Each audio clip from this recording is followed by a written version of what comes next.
So now we should have a good overview of the page builder and the things you can do with it. I'm just going to tidy up a couple of things in this page on this tutorial. I'm going to make these images here just a full width of their container or their column. You can see that the image size, the medium size we selected for these just isn't big enough. And I'm just going to show you how easy it is to change the size of things and move things around on the page. Okay, so we'll jump back to pages, and remember how easy it is to edit a page. All we need to do is go to pages and click on the page that you want. That'll bring you straight into the page, and then you can work. If you're using the builder, you can edit directly in the builder, or if it's just a standard text, you can just edit the page as is with text.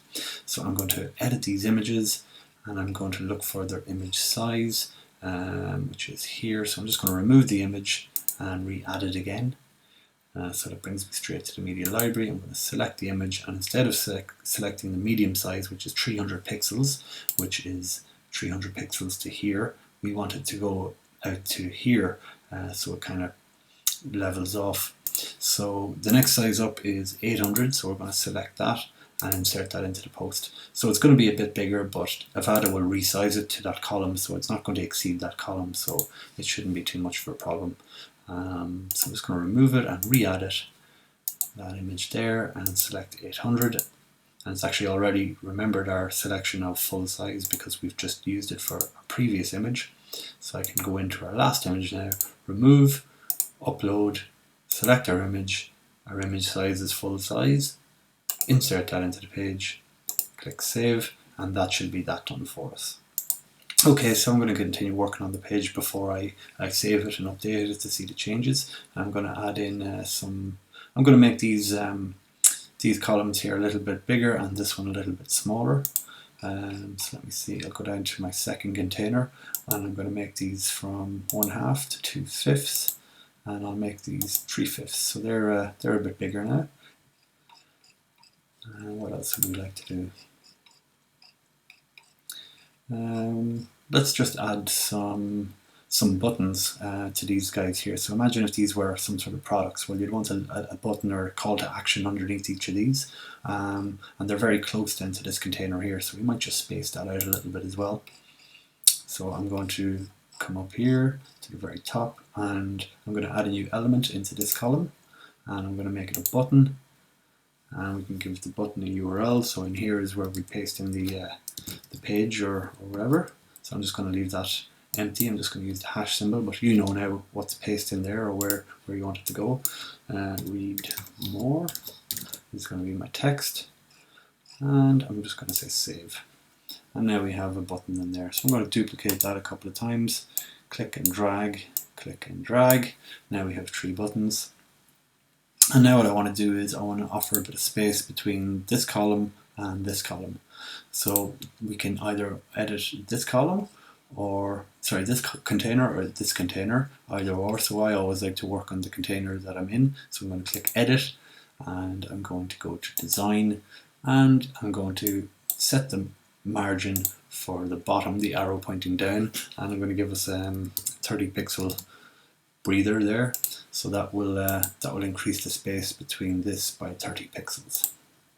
Okay, let's save those changes for now and update the page and see what happens.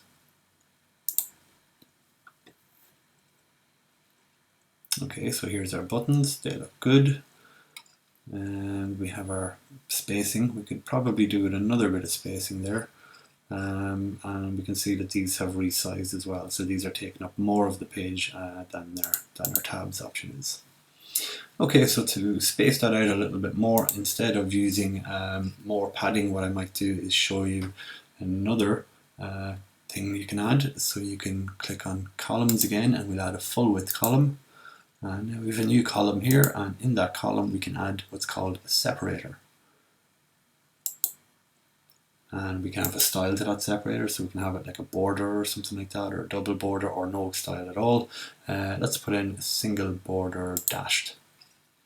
And then we can go to the design, we can set the color, and we can set the margin.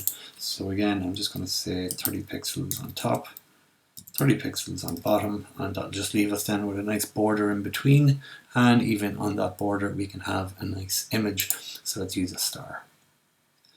And here are the default options for that. So if it will be circled, this icon will have a circle in it and it's set to yes.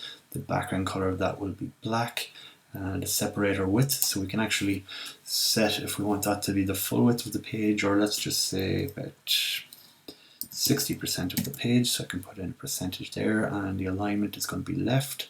The alignment is going to be to the center. That's good. So let's save that and see how it looks.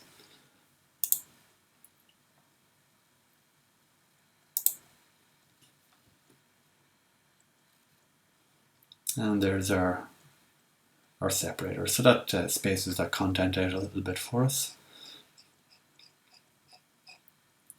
And that looks good. So we'll just add one more container real quickly. And I'll go down to the bottom here and add another container. Actually, if we want, we can move things around now. If I wanted to move container 3 above container 2, I'll just call that container 2. We can just click on this container and move it up there. So now container 2 is underneath container 3. Actually, container 3 popped up to the very top on us there. We didn't want that, so let's grab products and move that back up to the top. So now we have our products, and then we have container 3, and now we have container 2 underneath that, and we're going to add one more container, and we will have it half and half. And in that, we're just going to add one more type of element. Let's add, let me see.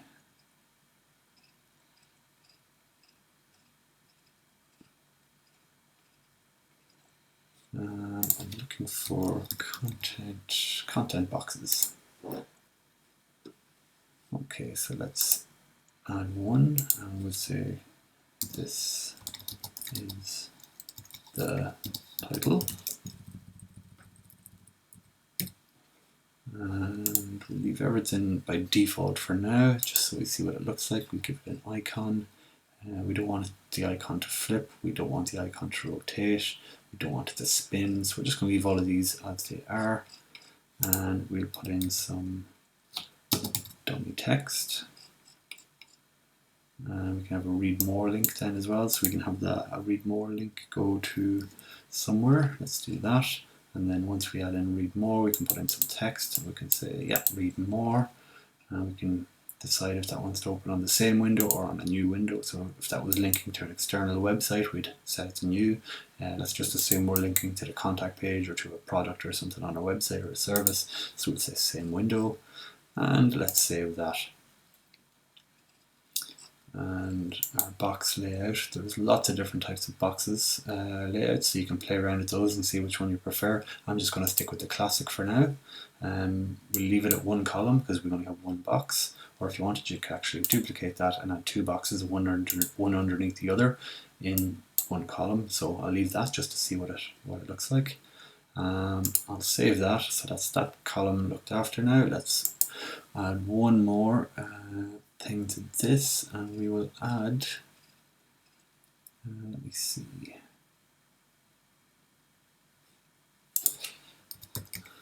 a checklist. Okay, so let's select an icon for our checklist. We can do it by individual checklist item, or we can actually do it globally for this entire set of items. So I'm going to use this tick here for each of these items, and so I'm just going to put in a line of text for each of them, and I'm going to duplicate that now. So I've got 4 checklist items, and they're all going to use this this little tick here, and save. Okay, let's scroll up to the top of our page and click update. And we'll refresh the page. And we can see things have changed. We can see that this container now is in this location, and the container underneath is there. And we can see that this is the content box here, content box 1, content box 2. This is our 4 bullet list items here. So let's change that further. Let's make these just a little bit smaller. We can make this a little bit bigger. And we can change the classic icon to clean horizontal. Let's see what that looks like. Because this here just doesn't look great in my opinion. Still doesn't look great. Probably do a little bit more than that. So let's see what other options we have.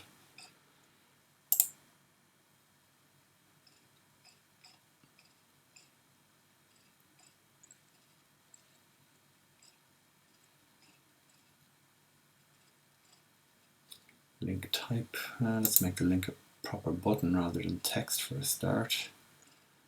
Content alignment to the left. Animation. We don't want to animate it. We just want it to look a little bit more like a box. So content box background. Well, we can change that. So we can select maybe a nice grey. If we take our opacity all the way back up to full, now we can see the color is going to look like this. So just a slightly off-white color. There we go.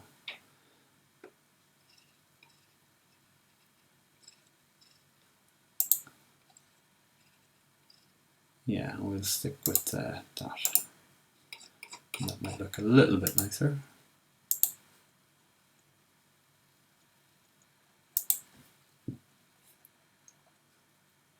Yeah, so that looks more like a box with some text and a call to action inside it. So that looks pretty good.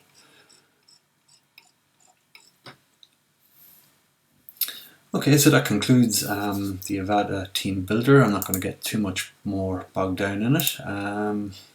If you ever need to delete your page, then if you think you no longer need it, you can just send it straight to the trash. So I'm just going to do that now temporarily. So that page is gone to the trash, and now when we refresh here, it should give us an error to say that the page can't be found, and that's because it's in our trash. So we can actually go into our bin, into our trash, and we can see it there, and we can restore it, or we can delete it permanently. So I'm going to restore it in this case, just to make this link work again, to show you that this will work. And there's our page back again.